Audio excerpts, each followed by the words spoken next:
Welcome to the Simplified Organization Show, where real moms chat about real life, managing all there is to do and prioritizing our people while we do it. We want to banish overwhelm, fulfill our responsibilities, and stay cheerful while we do it, because it is a good work that God has called us to do. I'm your host, Misty Winkler, a second-generation homeschooling mom of 5. I write and podcast at simplyconvivial.com, and I'm author of the book, The Convivial Homeschool, Gospel Encouragement for Keeping Your Sanity While Living and Learning Alongside Your Kids. And today I'm joined by Laney Homan. Laney is a wife of 25 years and mother of 8 children, 5 boys and 3 girls. She is the member success manager at Your Morning Basket and homeschooling her youngest 5 kids. Her favorite things include reading and visiting her local coffee shop for a treat. Welcome, Laney. Hi. So you have several homeschool graduates then. Is that, how old are your kids? I do. Okay, so my oldest is 23, and then I have a 21-year-old and an 18-year-old, 15, 11, 10, gets tricky in here, 8 and 6. I think that's all of them. Yeah. So my oldest 2 have graduated, and my 18-year-old is like, he just has a few things to finish up and then he'll be done. I'm not really actively homeschooling him anymore, but he doesn't officially have that signed diploma yet. So kind of just when he finishes, he's busy working full time and doing other things. So when he finishes up those last couple of classes, he'll get a diploma too. Nice. And then you're good starting again from the beginning with your youngest is just right around that beginning stage too. So yes, we definitely do have the wide range of people. So I have high schoolers and middle schoolers, and then still elementary school. I'm still, we're plugging along. One day, very soon, hopefully, they will all be independent readers. That's such a big milestone. So with lots of kids spanning all of those ages, there's a lot on your plate. And I'm sure that some days feel and are, scattered and like there's something going on kind of all over the place. How do you handle that scattered feeling? Or what would you say to the mom who also feels scattered during her day? Like there's just so many things calling her attention. Yeah, I think the biggest thing for me is I have so many different, I guess, kind of roles in my life, and not only with adult children that have moved out, but with teenagers and all of the excitement that brings, and the little kids. And I have aging parents that recently moved to town and bought a house, and I have all of these different categories in my life, and I spend a lot of time with pen and paper. For me, I have to physically write it out. I do a lot of brain dumping, making lists of things, and then I can see. When I try to do it all digitally and in my phone, it's very difficult for me to visualize and to see all of the different aspects that I have to keep kind of up in the air all the time.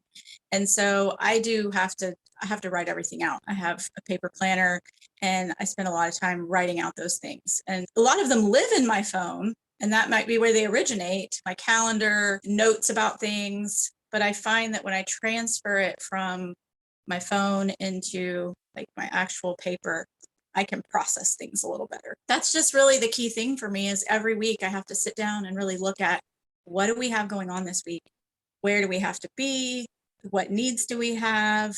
And then being able to kind of flex whenever unexpected things come up. So we've had kind of a medical drama, you and I were just talking about the last few weeks, and that really altered how we had to handle life. And so just being able to look at all of the pieces and see who needed to be where and what they needed to accomplish and all of that, so that my attention could be directed where it needed to be. And then my husband could step in where he could. And, family members sometimes can help out if we have something. But really, I think for me, it's just having all those pieces organized in my brain. And I do that by writing them all out. I have to get them out of my head, and then I can process them better.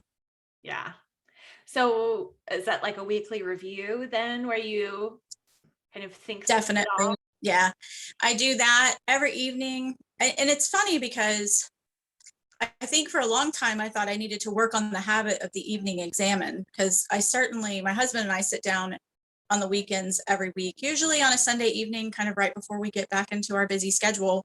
We'll sit down and talk about, okay, what do our evenings look like? This is what I've got going on. This is what you've got going on. This is what the kids have. And then we just kind of touch base that way. But we still have to have, even though we do it weekly, we still need that daily communication. We both have our own things and our own responsibilities and obligations, and sometimes it's really hard for him to keep up with what I have to do. And so we sit down every day at some point, even if it's just like as he's walking out the door for work, remember tonight we have these things that we have to do. And I just think that communication is key when we're trying to deal with many people. I try to do that with my kids as well, especially as I have teenagers that are coming in and that kind of thing. I'm always like, I know it's annoying that mom's always asking you your schedule, but it does help me to see where you're going to be and what you have to do, because sometimes it does impact me and I need to be able to fit my pieces together. And so I think that's the biggest thing in this family is I'm constantly, people that are old enough and able to make their own schedules and have their own lives and have their own obligations really have to communicate with one another so that we can all be on the same page. And we do that through daily interaction, which kind of looks like an evening exam, I guess. But then the weekly review is really, it's essential for my brain. Yeah, I know with kids with work schedules and stuff, it's like, I know that you can keep it in your head, but just telling me once is not, I can't keep it in my head. Like, write it down, please. Share your Google Calendar so I don't have to ask you again. Yes. So, with a lot of people in the house and going a lot of different directions, then how do you kind of split out or delegate and keep the home pieces running? Are you doing it all? Or are the kids pitching in with chores or meals, or kind of how do you make sure the things happen in a week? Well, so it's looked different over the years, and we're kind of in I always, since I've been doing simplified organization on your website, my boom and bust cycles have those peaks and valleys are definitely been mitigated somewhat, but they still happen. And this past couple of months, we've had some craziness with, like I said, we've had a couple of different family members with some pretty intensive medical stuff. And so life has kind of been turned on its head a little bit for the moment. And it looks so different in those day-to-day times than it does whenever things are running according to plan, which does anything ever run according to plan? I'm not sure. So I don't do it all. My kids do help. When my older kids were younger, we had like a cleaning day and everybody had delegated chores and they all knew exactly what to expect. But as we got older and I had little kids and big kids, and those things kind of fell by the wayside. And so we just have routines that we implement. And in the morning, I have, a morning routine where I get up and I cook breakfast and I start laundry and do a little bit of tidying. And then in the afternoons after school, before dad comes home, we kind of have that, regrouping again where I'm like, okay, it's time to clean up, and all the kids pitch in. But it doesn't, in these days, we don't have assigned chores the way I did when my older kids were little. And it was just like, it's chore time. And they knew like, this is what they had to do. Now it's more of me saying, okay, you're going to fold towels. You're going to sweep the floor. And you're going to unload the dishwasher, and mom's going to do these things. But we have a time where we all work together to sort of try to pull the house back into shape. It can get kind of chaotic throughout the day with homeschooling all the kids. Little ones will go off to play while I'm working with older ones, and things get left out. Our kitchen is probably our hardest thing to maintain. We're feeding 10 to 15 people on a daily basis here. And when you homeschool, you're doing that for multiple meals a day. It's not just dinner time. So yeah, so that's probably the biggest challenge. But right now it's a lot of moms saying, okay, that they have the routines in place, that they know like this is going to be cleanup time, even if they don't necessarily have, very specific. And I tend to go to the same kids to do the same types of things. Repetition is important for quality work. So, Yes. They need that skill building opportunity. right. Well, that's fun that you do it all together too. I know that that helps give everyone kind of, it's not just one person feeling picked on, or someone saying that they did something when maybe they didn't actually. It's like, nope, we're all going to be working, and so I'm paying attention too then to what's actually happening.